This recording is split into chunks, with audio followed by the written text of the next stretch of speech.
ಕೇಳು ಕೇಳು ಕೇಳು ಜಾಣ ಜಾಣ ಸುದ್ದಿಯ ಕೇಳು ಕೇಳು ಕೇಳು ಜಾಣ. ಇಂದು ಹಂದು ಮುಂದು ಹಿಂದು ಹರಿವು ತಿಳಿವು ಚುಟುಕು ಬೆರಗು ನಿತ್ಯ ನುಡಿಯುವತ್ತು ತರಲು ನಿತ್ಯ ನುಡಿಯುವತ್ತು ತರಲು ಕೇಳಿ ಜಾಣರ ಜಾಣ ಸುದ್ದಿಯ ಕೇಳು ಕೇಳು ಕೇಳು ಜಾಣ ಜಾಣ ಸುದ್ದಿಯ ಕೇಳು ಕೇಳು ಕೇಳು ಜಾಣ. ಸಂಪುಟ 4 ಸಂಚಿಕೆ 92 ಡಿಸೆಂಬರ್ 12, 2020. ವೈದ್ಯಕೀಯದಲ್ಲಿ ಆಕಸ್ಮಿಕಗಳು.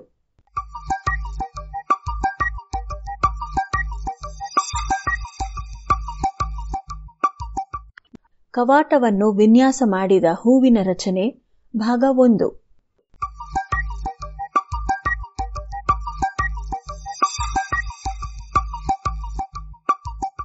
ನಿಸರ್ಗ ನಮಗೆ ಕೆಲವು ಮಿತಿಗಳನ್ನು ವಿಧಿಸುತ್ತದೆ. ಎದೆಯ ಶಸ್ತ್ರಚಿಕಿತ್ಸೆಯ ವಿಷಯ ಬಂದಾಗ ಹೃದಯವನ್ನು ತಾಕಲೇಬಾರದೆಂದು ನಿಸರ್ಗ ನಮಗೆ ಕಟ್ಟಳೆ ವಿಧಿಸಿದೆ. ಅದನ್ನು ಮೀರುವಂತಿಲ್ಲ. ಎದೆಯ ಶಸ್ತ್ರಚಿಕಿತ್ಸೆ ಹೃದಯವನ್ನು ಮುಟ್ಟುವುದು ಸಾಧ್ಯವಿಲ್ಲ. ಇದೇ ಸತ್ಯ. ಈ ಮಾತನ್ನು ಹೇಳಿದವರು 19ನೇ ಶತಮಾನದ ಅತ್ಯಂತ ಶ್ರೇಷ್ಠ ಸರ್ಜನ್ಗಳಲ್ಲಿ ಒಬ್ಬರು ಎಂದು ಹೆಸರಾಗಿದ್ದ ಡಾಕ್ಟರ್ ಸ್ಟೀಫನ್ ಪೇಜೆಟ್. ಇಂದಿನ ದಿನ ಹೃದಯದ ಶಸ್ತ್ರಚಿಕಿತ್ಸೆ ಪ್ರಪಂಚದ ಅಗ್ರಗಣ್ಯ ಚಿಕಿತ್ಸೆಗಳಲ್ಲಿ ಒಂದು ಎಂಬುದನ್ನು ನೋಡಿದರೆ ಡಾಕ್ಟರ್ ಪೇಜೆಟ್ ತಮ್ಮ ಮಾತುಗಳ ಬಗ್ಗೆ ಏನು ಹೇಳುತ್ತಿದ್ದರೋ ತಿಳಿಯದು. ಈ ಬೆಳವಣಿಗೆಯಲ್ಲಿ ಆಕಸ್ಮಿಕಗಳ ಪಾತ್ರ ಕಡಿಮೆಯೇನಲ್ಲ. ದೇಹದಲ್ಲಿ ಪ್ರಾಣ ಇದೆಯೋ ಇಲ್ಲವೋ ಎನ್ನುವುದನ್ನು ತಿಳಿಯಲು ಮಾಡುವ ಮೊದಲ ಪರೀಕ್ಷೆ ಹೃದಯದ ಲಬ್ ಡಬ್ ಸದ್ದಿನದು. ಈ ಸದ್ದಿಗೆ ಕಾರಣ ಹೃದಯದ ಕವಾಟಗಳು. ಹೃದಯದಲ್ಲಿ 4 ಕವಾಟಗಳಿವೆ. ಬಾಗಿಲುಗಳ ರೀತಿಯಲ್ಲಿ ಇರುವ ಇವು ಮುಚ್ಚಿದಾಗ ಅವುಗಳ ಹಿಂಬದಿಯ ಹೃದಯದ ಕೋಣೆಗಳಲ್ಲಿ ರಕ್ತದ ಶೇಖರಣೆ ಆಗುತ್ತದೆ. ಅವು ತೆರೆದುಕೊಂಡಾಗ ಶೇಖರಣೆ ಆದ ರಕ್ತ ಮುಂದಿನ ಭಾಗಕ್ಕೆ ಪಂಪ್ ಆಗುತ್ತದೆ. ಈ ಕವಾಟಗಳು ಸದ್ದಿಲ್ಲದೆ ತೆರೆದುಕೊಳ್ಳುತ್ತವೆ. ಆದರೆ ಇವು ಮುಚ್ಚಿದಾಗ ಮಾತ್ರ ಸದ್ದು ಬರುತ್ತದೆ. ಆ 4ರಲ್ಲಿ 2 ಕವಾಟಗಳು ಒಮ್ಮೆಲೇ ಮುಚ್ಚುವುದರಿಂದ ಒಮ್ಮೆ ಲಬ್ ಎಂದು, ಅನತಿ ಕಾಲದ ನಂತರ ಮತ್ತೆರಡು ಕವಾಟಗಳು ಒಮ್ಮೆಲೇ ಮುಚ್ಚುವಾಗ ಡಬ್ ಎಂದು ಸದ್ದಾಗುತ್ತದೆ. ಇವುಗಳ ನಿಯಮಿತ ಕೆಲಸವೇ ಹೃದಯದ ನಿರಂತರ ಲಬ್ ಡಬ್ ಸದ್ದಿಗೆ ಕಾರಣ. ಆದರೆ ಈ ಕವಾಟಗಳಿಗೂ ಕಷ್ಟ ತಪ್ಪಿದ್ದಲ್ಲ. ಕೆಲವು ಕಾಯಿಲೆಗಳು ಸೀದಾ ಹೋಗಿ ಈ ಕವಾಟಗಳನ್ನೇ ಹಿಡಿಯುತ್ತವೆ. ಕೆಲವೊಮ್ಮೆ ರಕ್ತದಲ್ಲಿ ಹರಿಯುವ ಸೋಂಕು ಹೃದಯ ತಲುಪಿದಾಗ ಈ ಕವಾಟಗಳನ್ನು ಆಕ್ರಮಿಸುತ್ತವೆ. ವಯಸ್ಸಾಗುತ್ತಾ ಹೋದಂತೆ ಈ ಕವಾಟಗಳ ಮೇಲೆ ಕ್ಯಾಲ್ಸಿಯಂ ಶೇಖರಣೆ ಆಗುತ್ತಾ ಕವಾಟಗಳು ಪೆಡಸಾಗುತ್ತವೆ.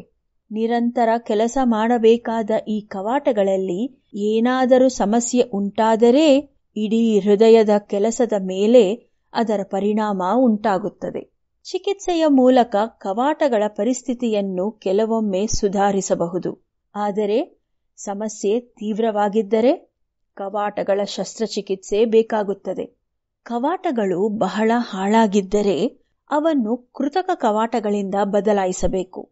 ಅಂದರೆ ಒಂದು ಕಾಲದಲ್ಲಿ ಹೃದಯವನ್ನೇ ಮುಟ್ಟಬಾರದು ಎಂದಿದ್ದ ಪರಿಸ್ಥಿತಿ ಈಗ ಹೃದಯದ ಆಂತರ್ಯದಲ್ಲಿನ ಒಂದು ಅಂಶವನ್ನು ಬದಲಾಯಿಸುವ ಮಟ್ಟಕ್ಕೆ ಹೋಗಿದೆ ಎಂದಾಯಿತು.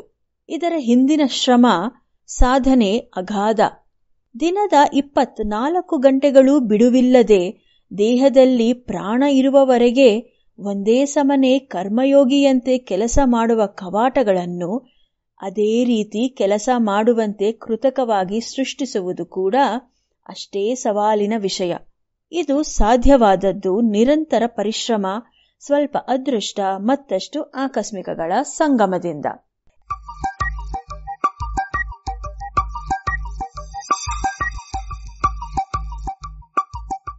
ಹೃದಯ ನಿರಂತರವಾಗಿ ಕೆಲಸ ಮಾಡಬೇಕಾದ ಅಂಗ.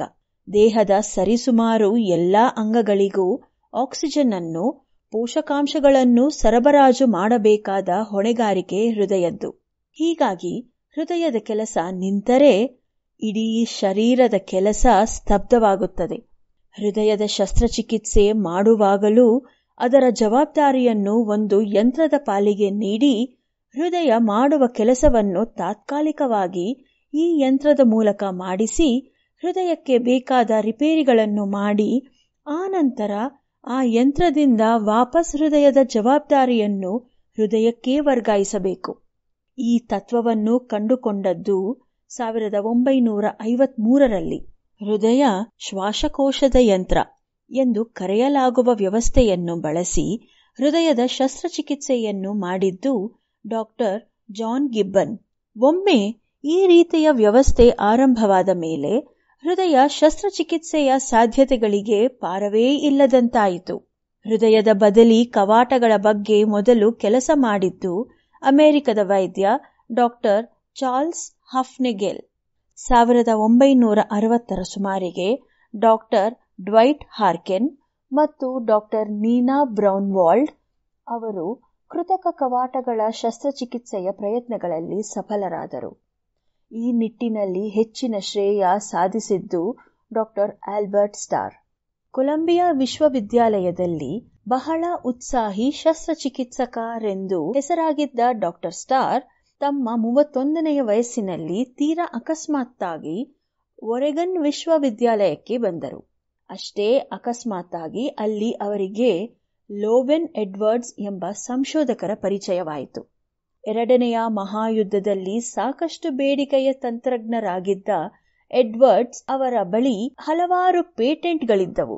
ಅತಿ ಎತ್ತರದಲ್ಲಿ ಹಾರುವ ಯುದ್ಧ ವಿಮಾನಗಳ ಇಂಜಿನ್ಗಳಿಗೆ ಸರಾಗವಾಗಿ ಇಂಧನ ನೀಡುವ ಪಂಪ್ ಅನ್ನು ಅವರು ಸಿದ್ಧ ಮಾಡಿದ್ದರು. ಈ ಪಂಪ್ನ ಕಾರಣದಿಂದ ಎರಡನೆಯ ಮಹಾಯುದ್ಧದ ವೇಳೆ ಅಮೆರಿಕದ ಯುದ್ಧ ವಿಮಾನಗಳ ಕಾರ್ಯಕ್ಷಮತೆ ಬಹಳ ಹೆಚ್ಚಿತ್ತು. ಈ ರೀತಿಯ ಪಂಪ್ ಅನ್ನು ಕೃತಕ ಹೃದಯ ತಯಾರಿಕೆಯಲ್ಲಿ ಬಳಸಬಹುದೇ ಎಂಬ ಕನಸು ಎಡ್ವರ್ಡ್ಸ್ ಅವರದ್ದು.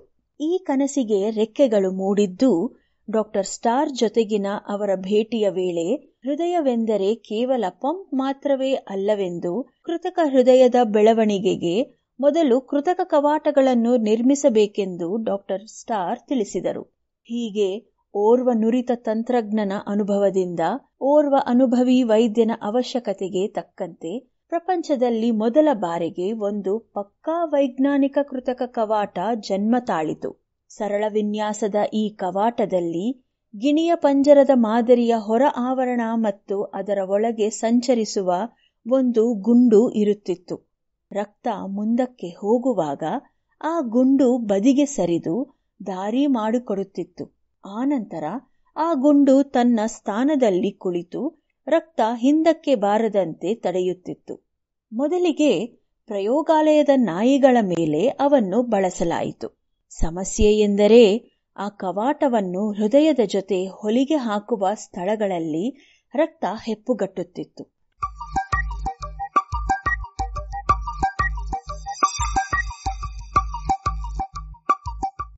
ಹೀಗೆ ರಕ್ತ ಹೆಪ್ಪುಗಟ್ಟದಂತೆ ಮಾಡುವುದು ಹೇಗೆ ಎಂದು ಚಿಂತಿಸುತ್ತಾ ಆಸ್ಪತ್ರೆಯ ಮೆಟ್ಟಿಲು ಹತ್ತುತ್ತಿದ್ದ ಡಾಕ್ಟರ್ ಸ್ಟಾರ್ ಅವರಿಗೆ ಮೆಟ್ಟಿಲಿನ ಬದಿಯ ಕಿಟಕಿಯಿಂದ ಗಿಡದಲ್ಲಿ ಅರಳಿದ್ದ ಚೆರ್ರಿ ಹೂವುಗಳು ಕಂಡವು.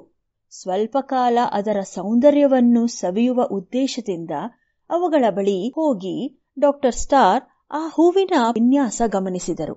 ಹೂವಿನ ಆಂತರ್ಯವನ್ನು ಕಾಪಾಡುವಂತೆ ಆ ಹೂವಿನ ದಳಗಳು ಸ್ವಲ್ಪ ಮಡಚಿಕೊಂಡಿದ್ದವು. ಇದನ್ನು ನೋಡಿದ ಕೂಡಲೇ ಡಾಕ್ಟರ್ ಸ್ಟಾರ್ ಅವರಿಗೆ ತಮ್ಮ ಕೃತಕ ಕವಾಟದ ವಿನ್ಯಾಸ ಹೇಗೆ ಇರಬೇಕು ಎಂಬುದು ಥಟ್ಟನೆ ಹೊಳೆಯಿತು. ಹೊಲಿಗೆ ಹಾಕುವ ಸ್ಥಳಗಳ ಮೇಲೆ ಬದಿಗೆ ಸರಿಸಬಹುದಾದ ಒಂದು ತೆಳುವಾದ ರಬ್ಬರ್ ಪದರ ಇರಬೇಕೆಂದು, ಹೊಲಿಗೆ ಹಾಕುವ ವೇಳೆಯಲ್ಲಿ ಮಾತ್ರ ಅದನ್ನು ಪಕ್ಕಕ್ಕೆ ಸರಿಸಬೇಕೆಂದು, ಹೊಲಿಗೆ ಬಿದ್ದ ಮೇಲೆ ಆ ಪದರ ಮುಂಚಿನಂತೆ ಸ್ವಸ್ಥಾನಕ್ಕೆ ಬಂದು ಹೊಲಿಗೆಗಳನ್ನು ಮೇಲಿನಿಂದ ಆವರಿಸಬೇಕೆಂದು ಎಡ್ವರ್ಡ್ಸ್ ಅವರಿಗೆ ತಿಳಿಸಿದರು. ಈ ವಿನ್ಯಾಸವನ್ನು ಎಡ್ವರ್ಡ್ಸ್ ಬಹಳ ಅಚ್ಚುಕಟ್ಟಾಗಿ ಮಾಡಿದರು. ಇದರಿಂದ ಹೊಲಿಗೆಗಳ ಜೊತೆಯಲ್ಲಿ ರಕ್ತ ಸಂಪರ್ಕ ತಗ್ಗಿ ರಕ್ತ ಹೆಪ್ಪುಗಟ್ಟುವ ಸಮಸ್ಯೆ ಬಹಳಷ್ಟು ಕಡಿಮೆಯಾಯಿತು. ಪ್ರಾಣಿಗಳ ಮೇಲೆ ಪ್ರಯೋಗದ ನಂತರ ಮನುಷ್ಯನ ಮೇಲೆ ಮಾಡಿದ ಪ್ರಯೋಗ ಬಹಳ ಸಫಲವಾಯಿತು. 1965ರಲ್ಲಿ ಮಾರುಕಟ್ಟೆಗೆ ಬಂದ ಈ ಕೃತಕ ಕವಾಟ ಸ್ಟಾರ್ ಎಡ್ವರ್ಡ್ಸ್ ಕವಾಟ ಎಂದೇ ಜಗತ್ತಿನಲ್ಲೆಲ್ಲ ಪ್ರಸಿದ್ಧವಾಯಿತು. ಮುಂದಿನ ದಶಕದಲ್ಲಿ ಎಡ್ವರ್ಡ್ಸ್ ಅವರ ಪ್ರಯೋಗಾಲಯದಲ್ಲಿ ಆ ಕವಾಟದ ವಿಷಯವಾಗಿ ಕೆಲಸ ಮಾಡಿದ ಹಲವಾರು ತಂತ್ರಜ್ಞರು ಭವಿಷ್ಯದಲ್ಲಿ ತಮ್ಮ ವಿನ್ಯಾಸದ ಹೃದಯ ಕವಾಟಗಳನ್ನು ತಯಾರಿಸಿದರು. ಹೀಗೆ ಕೃತಕ ಕವಾಟಗಳ ಮುಂದಿನ ಸಂಕ್ರಮಣಕ್ಕೆ ಸ್ಟಾರ್ ಎಡ್ವರ್ಡ್ಸ್ ಕವಾಟ ನಾಂದಿಯಾಯಿತು. ಹೃದಯದ ಕವಾಟಗಳನ್ನು ಬದಲಿಸುವುದರಲ್ಲಿ ಇದು ಮೊದಲ ಹೆಜ್ಜೆಯಷ್ಟೇ. ಇದರ ನಂತರವೂ ಸಾಕಷ್ಟು ಅಭಿವೃದ್ಧಿಯಾಗಿವೆ. ಹಲವು ವಿಧದ ಕವಾಟಗಳು ಈಗ ದೊರಕುತ್ತವೆ. ಇವುಗಳ ಬೆಳವಣಿಗೆಯಲ್ಲಿಯೂ ಆಕಸ್ಮಿಕಗಳ ಪಾತ್ರವಿದ್ದೇ ಇದೆ. ಅದೇನೆಂದು ಸೋಮವಾರದ ಸಂಚಿಕೆಯಲ್ಲಿ ಕೇಳೋಣ.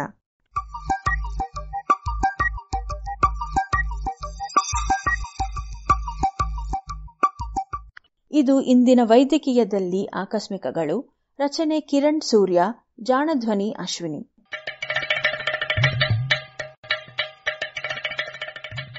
ಜಾಣ ಸುದ್ದಿಯ ಬಗ್ಗೆ ಸಲಹೆ ಸಂದೇಹಗಳು ಇದ್ದಲ್ಲಿ ನೇರವಾಗಿ 9886640328 ಈ ನಂಬರಿಗೆ ವಾಟ್ಸಪ್ ಮಾಡಿ, ಇಲ್ಲವೇ ಕರೆ ಮಾಡಿ.